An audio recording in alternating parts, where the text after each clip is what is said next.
Korean മേഖലയിൽ യുദ്ധഭീതി ഉണർത്തി അമേരിക്കയുടെ യുദ്ധവിമാനങ്ങൾ ദക്ഷിണ കൊറിയയുടെ വ്യോമാതിർത്തിയിൽ വിന്യസിച്ചു. അമേരിക്കയുടെ B-52 പോർവിമാനങ്ങളാണ് വിന്യസിച്ചിട്ടുള്ളത്.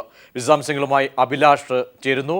അഭിലാഷ്, എന്തായാലും ആണവ പരീക്ഷണ ഘട്ടം കഴിഞ്ഞതിന് ശേഷം അമേരിക്ക നിലപാട് കടുപ്പിക്കുകയാണോ കൊറിയയ്ക്കെതിരെ?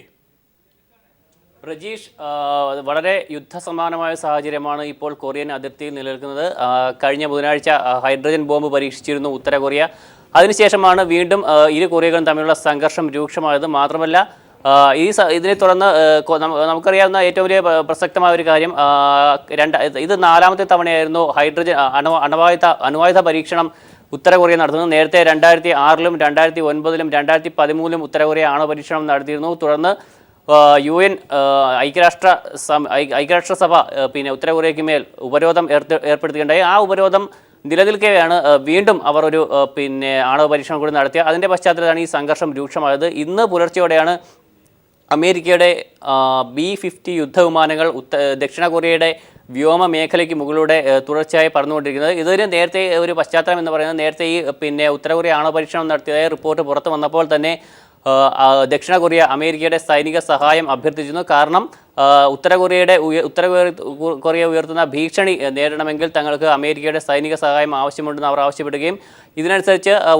ഒബാമയുടെ നേരിട്ടുള്ള ഇടപെടലിൽ ദക്ഷിണ കൊറിയയ്ക്ക് സൈനിക സഹായം നൽകുമെന്നും ദക്ഷിണ കൊറിയയുടെ സുരക്ഷിതത്വം എന്ന് പറയുന്നത് തങ്ങൾക്ക് ഏറ്റവും പ്രധാനമാണെന്നും അമേരിക്ക വ്യക്തമാക്കുകയും ചെയ്തു. അതിൻ്റെ പശ്ചാത്തലത്തിലാണ് ഇപ്പോൾ തികച്ചും ശക്തമായ ഒരു സൈനിക നീക്കം നടത്തുന്നത്. എന്നാൽ ഇത് ഒരു യുദ്ധത്തിലേക്ക് പോകുമോ എന്ന കാര്യം വ്യക്തമല്ല. കാരണം 2013-ൽ ഉത്തര കൊറിയ ആണവ പരീക്ഷണം നടത്തിയ സമയത്തും ഇതുപോലെ സമാനമായി അമേരിക്ക അന്നും അവരുടെ യുദ്ധവിമാനങ്ങളെ B-52 യുദ്ധവിമാനങ്ങളെ, പോർവിമാനങ്ങളെ ദക്ഷിണ കൊറിയയിലേക്ക് അയച്ചിരുന്നു. ഏറ്റവും ശ്രദ്ധേയവും ഏറ്റവും അപകടകരമായ ഒരു കാര്യം, അണുവായുധം വഹിക്കാൻ ശേഷിയുള്ള വിമാനമാണ് B-52 യുദ്ധവിമാനം. അതുകൊണ്ട് തന്നെ എല്ലാ ജാഗ്രതയോടെയും എല്ലാ മുൻകരുതലോടെയും തന്നെയാണ് അമേരിക്ക പ്രവർത്തിക്കുന്നത് എന്ന കാര്യം വ്യക്തമാണ്. മാത്രമല്ല, ഉത്തര കൊറിയൻ അതിർത്തിയിൽ നിന്ന് ഏതാണ്ട് 100 കിലോമീറ്റർ മാത്രം അകലെയാണ് ഇപ്പോൾ ഈ വിമാനങ്ങളെല്ലാം തമ്പടിച്ചിട്ടുള്ളത്. അതുകൊണ്ട് ഇതിൽ നിന്നും അമേരിക്ക ലക്ഷ്യമിടുന്നത് തീർച്ചയായും ഉത്തര കൊറിയ അത്തരമൊരു ഏതെങ്കിലും രീതിയിൽ ദക്ഷിണ കൊറിയയ്ക്കെതിരെ ഒരു ആക്രമണം നടത്തിയാൽ അത്തരമൊരു ഏതെങ്കിലും ഒരു പ്രകോപനം ഉണ്ടാകുന്ന പക്ഷം ശക്തമായി തിരിച്ചടിക്കുമെന്നും, അല്ലെങ്കിൽ ദക്ഷിണ കൊറിയയുടെ ഏതൊരു രീതിയിലുള്ള ആക്രമണ നീക്കത്തിനും അമേരിക്കൻ സൈനിക സഹായം ഉണ്ടാകുമെന്ന് തന്നെയാണ്. കാരണം പതിറ്റാണ്ടുകളായി നിലനിൽക്കുന്ന ഒരു തർക്കമാണ് ഇരു കൊറിയകളും തമ്മിലുള്ള ഈ പോരാട്ടം. 2ാം ലോക മഹായുദ്ധത്തിന് ശേഷം അമേരിക്കയും സോവിയറ്റ് യൂണിയനും US സഖ്യകക്ഷികളും ചേർന്ന് കൊറിയയെ വിഭജിച്ചതിന് ശേഷം, അവിഭക്ത കൊറിയയെ രണ്ടായി വിഭജിച്ച ശേഷം പിന്നീട് പതിറ്റാണ്ടുകളോളം ഇരു രാജ്യങ്ങളും തമ്മിലുള്ള ഈ സംഘർഷം ഉണ്ടായത്. 1950കളുടെ തുടക്കത്തിൽ തന്നെ ഇരു കൊറിയകളും തമ്മിൽ ശക്തമായ പോരാട്ടമുണ്ടായി.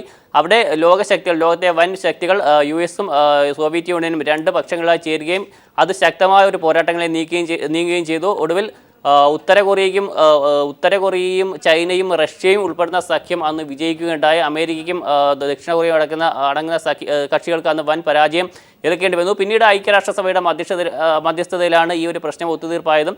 പിന്നീട് ഏറെക്കാലം അതിർത്തിയിൽ പരസ്പരം സംഘർഷങ്ങളും മറ്റും ഉണ്ടായിരുന്നുവെങ്കിലും ഒരു ശക്തമായ ആക്രമണമോ അങ്ങനെയുള്ള ഒരു അവസ്ഥയിലേക്ക് പോയിരുന്നില്ല. മാത്രമല്ല, ഒരു വർഷം മുമ്പ് ദക്ഷിണ കൊറിയയിൽ ഇഞ്ചോൺ ഏഷ്യൻ ഗെയിംസ് നടക്കുന്ന സമയത്ത് ഉത്തര കൊറിയ തന്നെ അവരുടെ മുഴുവൻ മത്സരങ്ങളുടെയും ടീമുകളെ അയക്കുകയും ഒരു സൗഹൃദത്തിൻ്റെ ഒരു അന്തരീക്ഷം അവിടെ സൃഷ്ടിക്കുകയും ഒരു സൗഹാർദ്ദ മനോഭാവം അവരെ അറിയിക്കുകയും ചെയ്തിരുന്നു. ആ ഒരു പശ്ചാത്തലത്തിൽ വീണ്ടും ഇരു കൊറിയകളും തമ്മിലുള്ള സംഘർഷത്തിന് അയവ് വരികയും വീണ്ടും ഒരു സമാധാനത്തിൻ്റെ അവസ്ഥയിലേക്ക് പോകും എന്നുള്ള ഒരു കരുതലിൽ ആ ഒരു ചിന്തയിലായിരുന്നു ലോകരാഷ്ട്രങ്ങൾ. എന്നാൽ അത്തരമൊരു എല്ലാ സമാധാന ദൃശ്യങ്ങളും കളങ്കം വരുത്തിക്കൊണ്ടുള്ള ഒരു അവസ്ഥയിലേക്കാണ് ഇപ്പോൾ പോകുന്നത്. നേരത്തെ സൂചിപ്പിച്ച പോലെ ഒരു ഹൈഡ്രജൻ ബോംബ് പരീക്ഷണത്തെ തുടർന്നാണ് വീണ്ടും ഇരു കൊറിയകളും തമ്മിലുള്ള സംഘർഷം രൂക്ഷമായത്. എന്തായാലും അമേരിക്ക ഇപ്പോൾ സൈന്യത്തെ, അവരുടെ യുദ്ധവിമാനങ്ങളെ, അണുവായുധ ശേഷിയുള്ള യുദ്ധവിമാനങ്ങളെ കൊറിയയിലേക്ക് അയച്ചിരിക്കുന്നു. ഇനി എന്താണ് എന്നുള്ളത് തീർച്ചയായും വരുദിനങ്ങൾ നമുക്ക് നോക്കിക്കാട്ടാം. വ്യക്തമാണ്. അഭിലാഷാണ് ഉത്തര കൊറിയയിലെ യുദ്ധസമാനമായ അന്തരീക്ഷവും അതിൻ്റെ പശ്ചാത്തലവും വിശദീകരിച്ചത്.